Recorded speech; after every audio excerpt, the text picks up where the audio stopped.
साध संगत जी, वाहिगुरु जी का खालसा, वाहिगुरु जी की फतेह। बीबी राजेंद्र कौर जी इस्त्री अकाली दल के प्रधान ने, वो जाते जाते एक गुरबाणी की तुक पढ़ के गए ने, राज ना चाहूं मुक्त ना चाहूं। All India Sikh student federation का इजलास है। जे सिखां कोले राज ना होवे तां सिख की कीमत पिंजरे दे पंछी नालों वधेरे नहीं।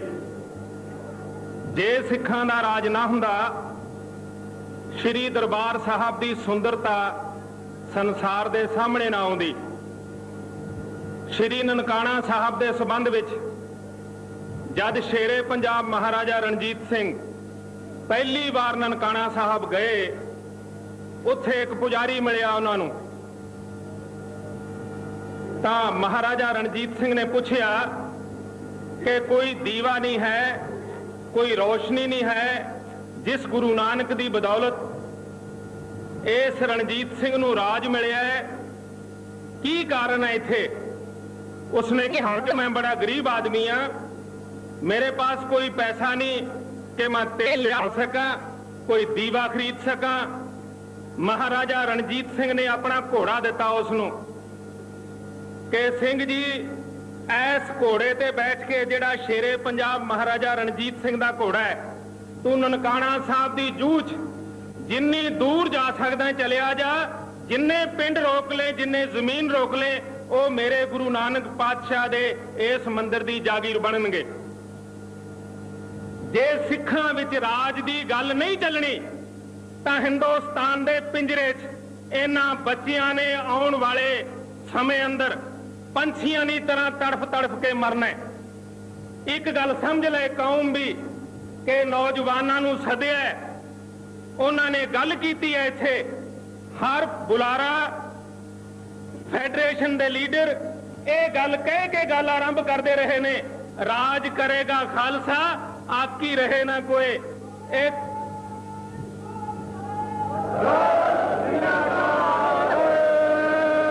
जे 900 साल गुलाम रहने वाली हिंदू कौम सैकड़े सदियां तो बाद राज की गल कर सकती है, 97 वरे सिख हिंदुस्तान च गुलाम रहे, ये आजादी की गल क्यों नहीं कर सकते? किथे बंदिश है सिखां लई?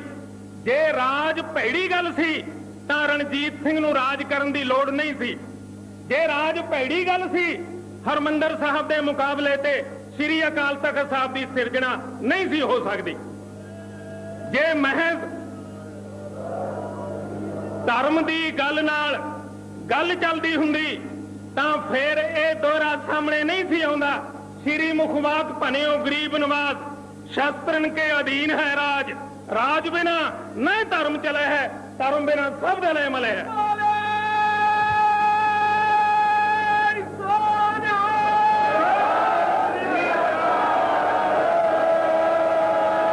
राज की गल करन लई जे अकाल तख्त की ताबिया पंथ इकट्ठा होवे तां बाबा बंदा बहादुर ने राज की गल कीती और गुरु गोबिंद सिंह पातशाह ने आनंदपुर दे किले सिखां नूं कहा कि जे थोड़ी देर अटक जाओ खालसा जी मैं सृष्टि का राज देंगा।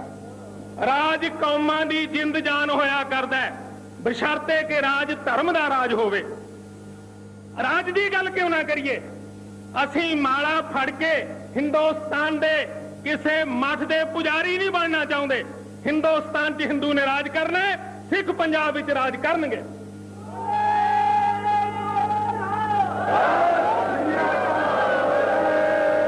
गुरु कलगी वाले पातशाह ने शब्द पढ़ो उन्होंने कहा खालसा मेरो सब जन सूरा, खालसा मेरो सतगुरु पूरा। जे खालसा पूरा सतगुरु है वो हिंदुस्तान के हिंदू का गुलाम नहीं रह सकता। ते यहां खालसे और सतगुरु का कोई रिश्ता नहीं है। संगत के सामने कोई ऐसी तुक जिहदा अर्थ गलत निकल रहा होवे कि राज ना चाहूं मुक्त ना चाहूं। सिख राज भी चाहते ने, सिख मुक्ति भी चाहते ने, लेकिन गुरु दे ओट आसरे दे अधीन चाहते ने। जे राज ना हुंदा हरमंदर साहब की पवित्र इमारत निक्कियां निक्कियां इट्टां दी इमारत हुंदी। हिंदुस्तान के हुक्मरान ने यह दसण लई कि हुक्मरान है ਉਹਨੇ ਸਰਦਾਰ ਗੁਰਚਰਨ ਸਿੰਘ ਟੌੜਾ ਪ੍ਰਧਾਨ ਸ਼੍ਰੋਮਣੀ ਕਮੇਟੀ ਨੂੰ ਲਿਖਿਆ ਕਿ ਦੱਸੋ ਖਾਲਸਾ ਜੀ ਤੁਹਾਡੇ ਕੋਲ ਸੋਨਾ ਕਿੰਨਾ ਹੈ। ਤੁਹਾਡਾ ਰਾਜ ਆਇਆ, ਤੁਸੀਂ ਨਿੱਕੀਆਂ ਇੱਟਾਂ ਨੇ ਮੰਦਰ ਤੇ ਸੋਨਾ ਚੜਾਇਆ, ਲੇਕਿਨ ਜਦ ਹਿੰਦੁਸਤਾਨ ਦਾ 1000 ਸਾਲ ਗੁਲਾਮੀ ਸਹਿਣ ਵਾਲਾ ਹਿੰਦੁਸਤਾਨ ਦਾ ਹੁਕਮਰਾਨ ਬਣਿਆ, ਉਹਨੇ ਤੁਹਾਡੇ ਸੋਨੇ ਦਾ ਹਿਸਾਬ ਪੁੱਛਿਆ। ਮੁਰਾਰਜੀ ਦੇਸਾਈ ਹਿੰਦੁਸਤਾਨ ਦਾ ਪ੍ਰਧਾਨ ਮੰਤਰੀ ਬਣਿਆ, ਉਹਨੇ ਦਰਸ਼ਨੀ ਡਿਊਟੀ ਦੇ ਦਰਵਾਜ਼ਿਆਂ ਤੇ ਨਿਗਾਹ ਟਿਕਾਈ ਔਰ ਚਿੱਠੀ ਲਿਖ ਕੇ ਕਿਹਾ ਇਹ ਸੋਮਨਾਥ ਦੇ ਮੰਦਿਰ ਦੇ ਦਰਵਾਜ਼ੇ ਨੇ, ਇਹਨਾਂ ਨੂੰ ਉਤਾਰ ਕੇ ਸੋਮਨਾਥ ਭੇਜਿਆ ਜਾਣਾ ਚਾਹੀਦਾ। ਇਹ ਰਾਜ ਦੇ ਕ੍ਰਿਸ਼ਮੇ ਨੇ ਕਿ ਬੁਜ਼ਦਲਾਂ ਔਰ ਕਾਇਰਾਂ ਕੋਲੇ ਰਾਜ ਆਇਆ, ਉਹਨੇ ਸੋਨੇ ਦਾ ਹਿਸਾਬ ਪੁੱਛੇ। ਉਹਨਾਂ ਕੋਲੇ ਰਾਜ ਆਵੇ, ਉਹ ਦਰਸ਼ਨੀ ਡਿਊਟੀ ਦੇ ਦਰਵਾਜ਼ਿਆਂ ਤੇ ਨਿਗਾਹ ਟਿਕਾਉਣ, ਉਹਨਾਂ ਦੇ ਨਿਗਾਹ ਤੁਹਾਡੀਆਂ ਦਾੜੀਆਂ ਤੇ, ਉਹਨਾਂ ਦੀ ਨਿਗਾਹ ਤੁਹਾਡੇ ਚਿਹਰਿਆਂ ਮੋਹਰਿਆਂ ਤੇ, ਉਹਨਾਂ ਦੀ ਨਿਗਾਹ ਤੁਹਾਡਿਆਂ ਬੱਚਿਆਂ ਤੇ, ਉਹਨਾਂ ਦੀ ਨਿਗਾਹ ਸਿੱਖੀ ਸਿਧਾਂਤ ਤੇ ਕਿ ਜਾਂ ਸਿੱਖ ਰਹੇਗਾ ਜਾਂ ਹਿੰਦੁਸਤਾਨ ਦਾ ਹਿੰਦੂ ਹੁਕਮਰਾਨ ਰਹੇਗਾ। ਜੇ ਤੁਸੀਂ ਇਜਲਾਸ ਬੁਲਾਇਆ, ਇਹ ਗੱਲ ਕੋਈ ਮਾੜੀ ਨਹੀਂ। ਜੇ ਗੁਰੂ ਗ੍ਰੰਥ ਸਾਹਿਬ ਦੀ ਹਜ਼ੂਰੀ 'ਚ ਤੁਸੀਂ ਦੋਹਰਾ ਪੜ੍ਹਦੇ ਹੋ, ਰਾਜ ਕਰੇਗਾ ਖਾਲਸਾ, ਇੱਕ ਤੇ ਪੜ੍ਹਨ ਲਈ ਪੜ੍ਹਿਆ ਜਾਂਦਾ।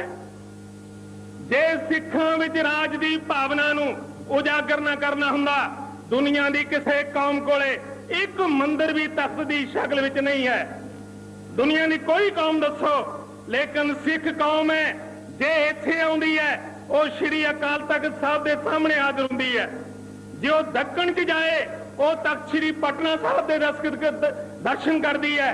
ਉਹ ਬਿਹਾਰ 'ਚ ਜਾਏ ਪਟਨਾ ਸਾਹਿਬ, ਔਰ ਦੱਖਣ 'ਚ ਜਾਏ ਸ਼੍ਰੀ ਹਜ਼ੂਰ ਸਾਹਿਬ, ਮਾਲਵੇ 'ਚ ਜਾਓ ਤਖਤ ਸ਼੍ਰੀ ਦਮਦਮਾ ਸਾਹਿਬ।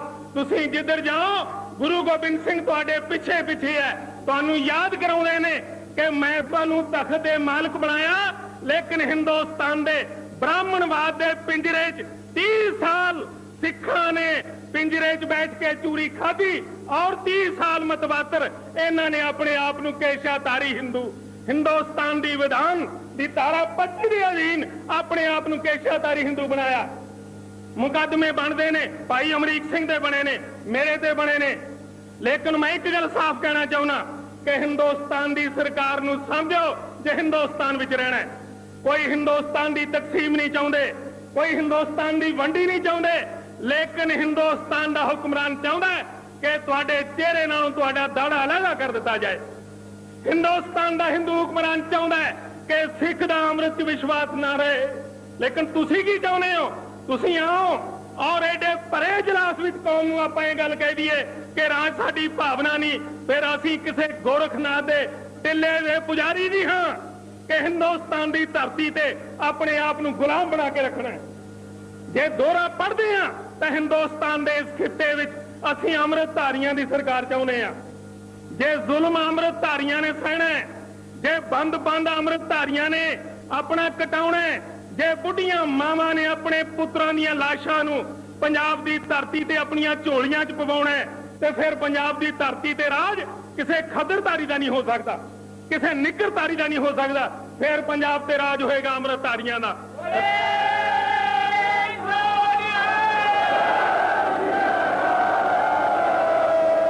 ਇਹ ਫੈਸਲਾ ਹਿੰਦੁਸਤਾਨ ਦੀ ਸਰਕਾਰ ਕਰੇ, ਉਹਨੇ ਰਾਜ ਵੋਟਾਂ ਰਾਹੀਂ ਦੇਣਾ, ਉਹਨੇ ਰਾਜ ਤਾਕਤ ਰਾਹੀਂ ਦੇਣਾ। ਤੁਸੀਂ ਹਿੰਦੁਸਤਾਨ ਨੂੰ ਸਮਝਣ ਦੀ ਗੱਲ ਕਰਨੀ।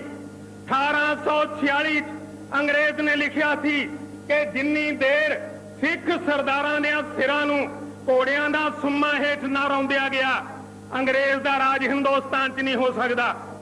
1946 ਚ 100 ਸਾਲ ਬਾਅਦ ਸਰਦਾਰ ਪਟੇਲ ਨੇ ਇਹੋ ਗੱਲ ਕਹੀ ਕਿ ਸਿੱਖ ਜੁਰਾਇਮ ਪੇਸ਼ਾ ਲੋਕਾਂ ਦੀ ਕੌਮ ਨੇ। ਇਹ ਫੈਸਲਾ ਤੁਸੀਂ ਕਰੋ ਕਿ ਜੁਰਾਇਮ ਪੇਸ਼ਾ ਲੋਕ ਹੋ ਕਿ ਤੁਸੀਂ ਦੇਸ਼ ਭਗਤ ਹੋ। ਤੁਸੀਂ ਸਰਟੀਫਿਕੇਟ ਲਈ ਫਿਰਦੇ ਹੋ, ਅਸੀਂ ਦੇਸ਼ ਲਈ ਜੀ ਅੰਨ ਪੈਦਾ ਕਰਦੇ ਆ, ਕਰੀ ਜਾਓ ਬਈ। ਤੁਸੀਂ ਦੇਸ਼ ਦੇ ਚੌਕੀਦਾਰ ਹੋ, ਚੌਕੀਦਾਰਾਂ ਨੂੰ ਤੁਸੀਂ ਪਿੰਡ 'ਚ ਪੰਚ ਨਹੀਂ ਬਣਾਉਂਦੇ। ਹਿੰਦੁਸਤਾਨ ਤੁਹਾਨੂੰ ਪੰਜਾਬ ਦੇ ਹੁਕਮਰਾਨ ਕਿਵੇਂ ਬਣਾਏਗਾ? ਦੁਨੀਆ ਦੀ ਕਿਸੇ ਕੌਮ ਨੂੰ ਜਿਹੜੀ ਆਪਣੀ ਡਿਕਸ਼ਨਰੀ 'ਚ ਚੌਕੀਦਾਰਾਂ ਦੇ ਅੱਖਰ ਭਰਤੀ ਕਰ ਲੇ, ਜਿਹੜੀ ਕੌਮ ਆਪਣੇ ਆਪ ਨੂੰ ਵੱਡਿਆਂ ਸੇਵਾਦਾਰਾਂ ਦੀ ਗਿਣਤੀ 'ਚ ਕਰੇ, ਖਾਲਸੇ ਦਾ ਸ਼ਬਦ, ਖਾਲਸਾ ਸ਼ਬਦ ਦਾ ਅਰਥ ਹੈ ਹੁਕਮਰਾਨ। ਤੁਸੀਂ ਮਹਿਕੂਮ ਬਣੇ 97 ਸਾਲਾਂ 'ਚ, ਲੇਕਿਨ 9 ਸਦੀਆਂ ਗੁਲਾਮੀ ਦੀਆਂ ਜ਼ੰਜੀਰਾਂ ਪਹਿਰ ਕੇ, ਜਿਹਦੀ ਪਗੜੀ ਬੰਨਣਾ ਕਾਨੂੰਨ ਮੁਤਾਬਕ ਜੁਰਮ ਸੀ, ਜਿਹਨੂੰ ਪੈਰੀ ਜੁੱਤੀ ਪਾਉਣਾ ਜੁਰਮ ਸੀ, ਜਿਹਨੂੰ ਗਲ ਵਿੱਚ ਜਨੇਊ ਪਹਿਨ ਕੇ ਚੱਲਣਾ ਜੁਰਮ ਸੀ, ਜਿਹਨੂੰ ਆਪਣੀ ਬੇਟੀ ਦੀ ਸ਼ਾਦੀ ਦਿਨ ਦਿਹਾੜੇ ਕਰਨੀ ਜੁਰਮ ਸੀ, ਉਹ ਯਾਰ ਉਹ ਲੋਕ ਹਿੰਦੁਸਤਾਨ ਦੇ ਹੁਕਮਰਾਨ ਬਣੇ। ਲੇਕਿਨ ਕੁਰਬਾਨੀਆਂ ਦੇਣ ਵਾਲੇ ਭਾਈ ਅਮਰੀਕ ਸਿੰਘ ਵਰਗੇ ਸਿੰਘ 35 ਸਾਲ ਦੀ ਜਰਜਰੀ ਸੋਚਣੀ ਨੇ ਸਿੱਖਾਂ ਨੂੰ ਉੱਥੇ ਲਿਆ ਕੇ ਖੜਾ ਕਰਤਾ ਜਿੱਥੇ ਸਿੱਖਾਂ ਨੂੰ ਸੋਚਣਾ ਪੈ ਰਿਹਾ ਕਿ ਸਿੱਖ ਹੁਣ ਜਾਣ ਤਾਂ ਜਾਣ ਕਿਧਰ। ਮਹਾਰਾਜਾ ਰਣਜੀਤ ਸਿੰਘ ਤੋਂ ਬਾਅਦ ਆਹ ਤਸਵੀਰ ਲੱਗੀ ਆ ਤੁਹਾਡੇ ਹਾਲ ਵਿੱਚ, ਸ਼ੇਰੇ ਪੰਜਾਬ ਮਹਾਰਾਜਾ ਰਣਜੀਤ ਸਿੰਘ ਦੀ। ਜੇ ਤਾਂ ਤਸਵੀਰਾਂ ਬਣਾਉਣ ਦਾ ਸੁਭਾਅ ਪਾਉਣਾ, ਜੇ ਤਸਵੀਰਾਂ ਦੇਖਣ ਦਾ ਸੁਭਾਅ ਪਾਉਣਾ ਤਾਂ ਇਸ ਕੌਮ ਦੀ ਕਿਸਮਤ ਨੂੰ ਕੋਈ ਨਹੀਂ ਬਣਾ ਸਕਦਾ। ਲੇਕਿਨ ਜੇ ਤਸਵੀਰਾਂ ਦੇ ਰੂਪ ਵਿੱਚ ਪੰਜਾਬ ਦੀ ਧਰਤੀ ਤੇ ਤੁਸੀਂ ਹੁਕੂਮਤ ਕਰਨੀ ਹੈ, ਇਹਨਾਂ ਤਸਵੀਰਾਂ ਦਾ ਤਾਂ ਕੋਈ ਲਾਭ ਹੈ। ਜੇ ਹੁਕਮਰਾਨ ਨਾ ਬਣੇ, ਧਰਮ ਦੇ ਰਾਜ ਦੀ ਸਥਾਪਨਾ ਨਾ ਕੀਤੀ, ਐਸ ਸੋਨੇ ਦੇ ਮੰਦਰ ਦਾ ਸੋਨਾ ਹਿੰਦੁਸਤਾਨ ਦਾ ਬ੍ਰਾਹਮਣ ਉਤਾਰੇਗਾ। ਮੈਂ ਤੁਹਾਨੂੰ ਕੋਈ ਗੱਲ ਵਧਾ ਚੜਾ ਕੇ ਨਹੀਂ ਕਹਿ ਰਿਹਾ, ਮੈਂ ਅਸਲੀਅਤ ਕਹਿ ਰਿਹਾ। 1746 ਚ ਸਿੱਖ ਸ਼ਹੀਦ ਹੁੰਦਾ ਰਿਹਾ, 1846 ਚ ਸਿੱਖ ਸ਼ਹੀਦ ਹੁੰਦਾ ਰਿਹਾ, 1946 ਚ ਸਿੱਖ ਸ਼ਹੀਦ ਹੋਇਆ, ਅੱਜ ਫੇਰ ਸਾਰੀ ਕੌਮ ਸ਼ਹੀਦ ਹੋ ਰਹੀ ਹੈ। ਆ ਸਰੋਪਾ ਕਿਹਨਾਂ ਨੂੰ ਦਿੱਤੇ? ਇਹ ਆਪਣਾ ਕੰਮ ਕੇਵਲ ਸ਼ਹੀਦ ਕਰਾਉਣਾ ਹੈ ਜਾਂ ਸ਼ਹੀਦਾਂ ਦੀ ਸ਼ਹਾਦਤ ਦੀ ਕੀਮਤ ਹਿੰਦੁਸਤਾਨ ਦੀ ਸਰਕਾਰ ਤੋਂ ਵਸੂਲਣੀ ਹੈ?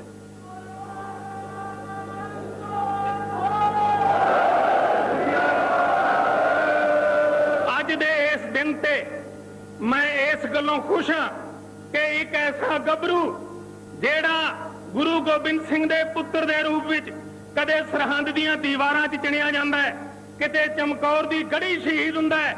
ਲੇਕਿਨ ਗੁੱਸਾ ਆਉਂਦਾ ਹੈ ਜੇ ਕੋਈ ਬਾਪ ਪੁੱਤਰ ਨੂੰ ਯੁੱਧ ਭੂਮੀ 'ਚ ਤੋਰੇ। ਇੱਥੇ ਗੱਲ ਹੋਈ ਭਾਈ ਅਮਰੀਕ ਸਿੰਘ ਦੇ ਸਬੰਧ ਵਿੱਚ ਕਿ ਜਦੋਂ ਸੰਤਾਂ ਨੇ ਐਲਾਨ ਕੀਤਾ ਭਾਈ ਅਮਰੀਕ ਸਿੰਘ ਲਈ ਸਿੱਖ ਉਹ ਹੈ ਜਿਹੜਾ ਗੁਰੂ ਵਾਂਗੂ ਚੱਲੇ। ਗੁਰੂ ਗੋਬਿੰਦ ਸਿੰਘ ਸਾਹਿਬ ਨੇ ਵੱਡੇ ਸਾਹਿਬਜ਼ਾਦੇ ਨੂੰ ਚਮਕੌਰ ਦੀ ਗੜੀ 'ਚੋਂ ਤੋਰਿਆ, ਲੇਕਿਨ ਕੋਈ ਤੀਰ ਸਤਿਗੁਰੂ ਨੇ ਪਹਿਲੀ ਵੇਰ ਨਹੀਂ ਚਲਾਇਆ। ਜਦੋਂ ਛੋਟਾ ਸਾਹਿਬਜ਼ਾਦਾ ਚੱਲਿਆ, ਸਤਿਗੁਰੂ ਨੇ ਗੁਰੋਹ ਵਿੱਚ ਆ ਕੇ ਇੱਕ ਤੀਰ ਮੁਗਲ ਫੌਜਾਂ ਦੇ ਛੱਡਿਆ, ਇਹ ਦੱਸਣ ਲਈ ਕਿ ਚਮਕੌਰ ਦੀ ਗੜੀ 'ਚ ਅਜੇ ਗੁਰੂ ਗੋਬਿੰਦ ਸਿੰਘ ਜ਼ਿੰਦਾ ਬੈਠਾ ਹੈ।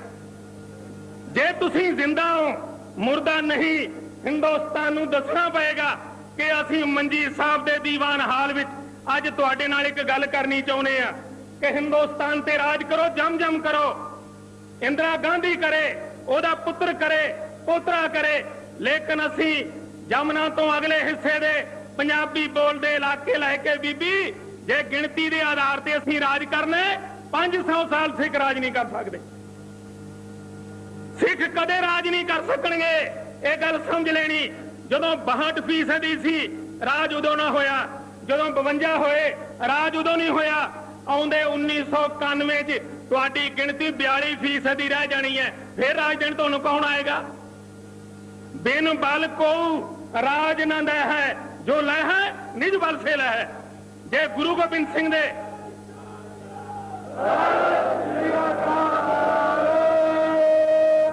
ਸੰਤ ਹਰਚੰਦ ਸਿੰਘ ਜੀ ਲੌਂਗੋਵਾਲ ਪ੍ਰਧਾਨ ਸ਼੍ਰੋਮਣੀ ਅਕਾਲੀ ਦਲ ਇੱਥੇ ਸੁਸ਼ੋਭਿਤ ਨੇ, ਉਹਨਾਂ ਨੇ ਇੱਕ ਦੀਵਾਨ ਵਿੱਚ ਕਿਹਾ ਸੀ ਕਿ ਮੈਂ ਤੁਹਾਡੇ ਹਿਰਦੇ ਦੀਆਂ ਭਾਵਨਾਵਾਂ ਨੂੰ ਸਮਝਦਾ ਤੇ ਮੇਰੇ ਹਿਰਦੇ ਵਿੱਚ ਵੀ ਹੈ ਕਿ ਮੈਂ ਤੁਹਾਡੇ ਹਿਰਦੇ ਦੀ ਗੁਪਤ ਗੱਲ ਦੇ ਆਧਾਰ ਤੇ ਐਸੇ ਰਾਜ ਦੀ ਸਿਰਜਣਾ, ਜਿਹੋ ਜੇ ਰਾਜ ਦੀ ਤਸਵੀਰ ਉਹ ਸਾਡੇ ਸਾਹਮਣੇ ਲੱਗੀ ਹੋਈ ਹੈ। ਇਹ ਗੱਲ ਸੰਤ ਹਰਚੰਦ ਸਿੰਘ ਜੀ ਲੌਂਗੋਵਾਲ ਪ੍ਰਧਾਨ ਸ਼੍ਰੋਮਣੀ ਅਕਾਲੀ ਦਲ ਨੇ ਕਹੀ। ਕੌਮ ਦੇ ਧੰਨ ਭਾਗ ਨੇ, ਦੋ ਮਹਾਤਮਾ ਨੇ, ਲੇਕਿਨ ਇੱਥੇ ਜਨਰਲ ਜਸਵੰਤ ਸਿੰਘ ਭੁੱਲਰ ਬੈਠੇ ਨੇ, ਬੜੇ ਖੁਸ਼ ਹੋਏ ਜਦੋਂ ਉਹਨਾਂ ਨੂੰ ਸਰੋਪਾ ਮਿਲਿਆ। ਮੈਂ ਕਿਹਾ ਪੰਥ ਦਾ ਸਰੋਪਾ ਕੇਸਰੀ ਜ਼ਰੂਰ ਹੈ, ਜਿੰਨੀ ਇਹਦੀ ਲੰਬਾਈ ਹੁੰਦੀ ਹੈ ਉਹਨੇ ਸਾਲ ਜੇਲ੍ਹ ਕੱਟਣੀ ਪੈਂਦੀ ਹੈ। ਇਹ ਸਮਝ ਲੈਣਾ, ਪੰਥ ਦਾ ਸਰੋਪਾ ਪ੍ਰਾਪਤ ਕਰਨਾ, ਪੰਥ ਕੋਲੋਂ ਕਿਸੇ ਤਸੀਹੇ ਚੱਲਣ ਦੇ ਸੱਦੇ ਨੂੰ ਪ੍ਰਵਾਨ ਕਰਨਾ ਹੈ। ਇਸ ਕੌਮ ਦੇ ਸਰੋਪਾ ਦੀ ਕੀਮਤ ਬੜੀ ਵੱਖਰੀ ਹੈ। ਜੇ ਕੀਮਤ ਪੁੱਛਣੀ ਆ ਭਾਈ ਅਮਰੀਕ ਸਿੰਘ ਨੂੰ ਪੁੱਛੋ, ਕੀਮਤ ਪੁੱਛਣੀ ਆ ਬਾਬਾ ਠਾਰਾ ਸਿੰਘ ਨੂੰ ਪੁੱਛੋ, ਕੀਮਤ ਪੁੱਛਣੀ ਹੈ ਉਹਨਾਂ ਸ਼ਹੀਦ ਪਰਿਵਾਰਾਂ ਦੀਆਂ ਬੱਚੀਆਂ ਨੂੰ ਪੁੱਛੋ ਜਿਨ੍ਹਾਂ ਨੇ ਹਵਾਲਾਤਾਂ 'ਚ ਬਾਪ ਨਾਲ ਬੇਟੀ ਨੂੰ ਪਾ ਦਿੱਤਾ ਗਿਆ, ਸਹੁਰੇ ਨਾਲ ਨੂੰਹ ਨੂੰ ਪਾ ਦਿੱਤਾ ਗਿਆ, ਜਿਨ੍ਹਾਂ ਬੱਚਿਆਂ ਦੇ ਪੱਟ ਚੀਰ ਕੇ ਨੂਣ ਭਰ ਦਿੱਤਾ ਗਿਆ। ਅਸੀਂ ਹਿੰਦੁਸਤਾਨ ਦਾ ਕੋਈ ਠੇਕਾ ਨਹੀਂ ਚੱਕਿਆ। ਜੇ ਹਿੰਦੁਸਤਾਨ ਸਾਡੇ ਲਈ ਫਿਕਰਮੰਦ ਨਹੀਂ, ਸਾਰੇ ਇਕਬਾਲ ਦਾ ਸਰਕਾਰੀਏ ਸ਼ੇਰ ਪੜ੍ਹਦੇ ਨੇ, सारे जहां से अच्छा हिंदुस्तान हमारा। मजहब नहीं सिखा तो आपस में बैर रखना, हिंदी है हम वतन है हिंदुस्तान हमारा। लेकिन सारे इकबाल दी ओजीतियों ने क्या शर्म आती है हमें अब इसको वतन कहते हुए। ये सारी इकबाल दी लाइन है।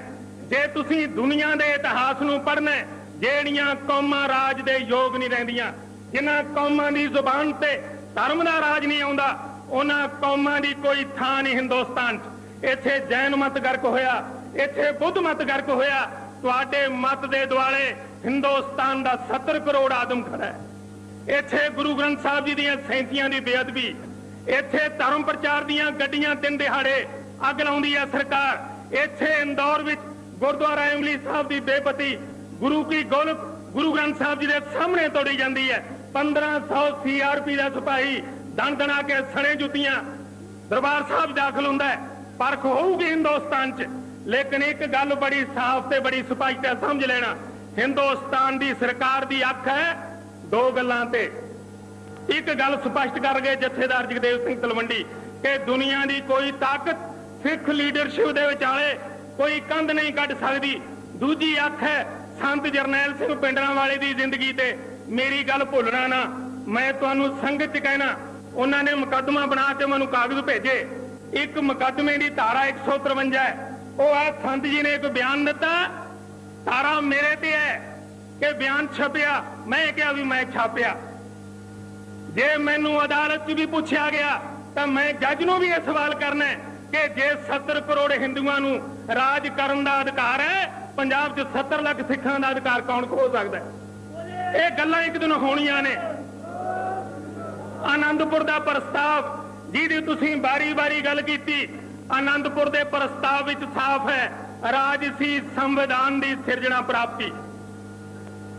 श्रोमणी अकाली दल दे विधान दी धारा आड़ा बड़ी स्पष्ट है, राजसी संविधान दी सिरजना प्राप्ति श्रोमणी अकाली दल दे बुनियादी ढांचे दी नहीं है। पोलीटिकल कॉन्स्टिट्यूशन चाहती है सिख कौम। अकाली दल के विधान के मुताबिक जे अकाली दल हिंदुस्तान के इलैक्शन कमिशन ने राजनीतिक पार्टी मने है, तो फिर हिंदुस्तान की सरकार ने यह भी मने है कि अकालियां नू राजसी संविधान की आग्या देनी पड़ेगी।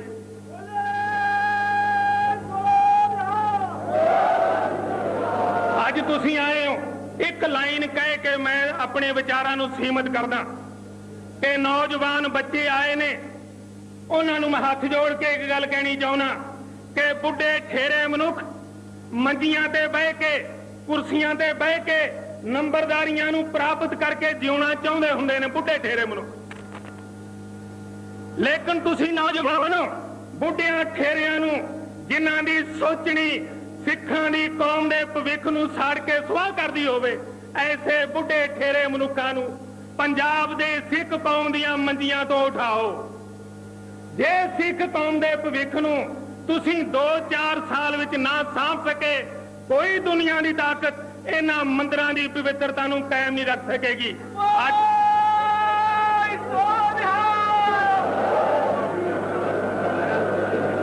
सो अंत विच मैं तुहानू हाथ जोड़ के बेनती करना चाहना कि मैं भाई अमरीक सिंह जी नू मुबारकबाद दिना, जथेदार जगदेव सिंह जी तलवंडी, संत हरचंद सिंह जी लौंगोवाल, संत जरनैल सिंह जी खालसा पिंडरांवाले, जिन्हां ने किसे मां वांगू हर पुत नू जगाउण दी कोशिश की कि पुत्र तेरे घर ते डाका पैण वाला है।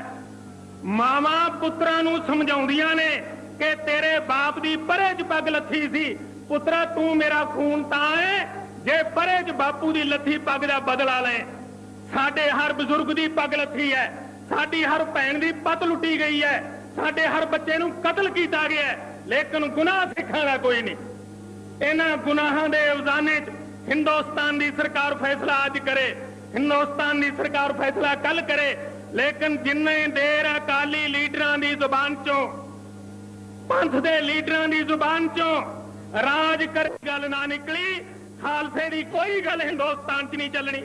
इन्नियां गल्लां कह के मैं मंगदा वाहिगुरू जी का खालसा वाहिगुरू जी।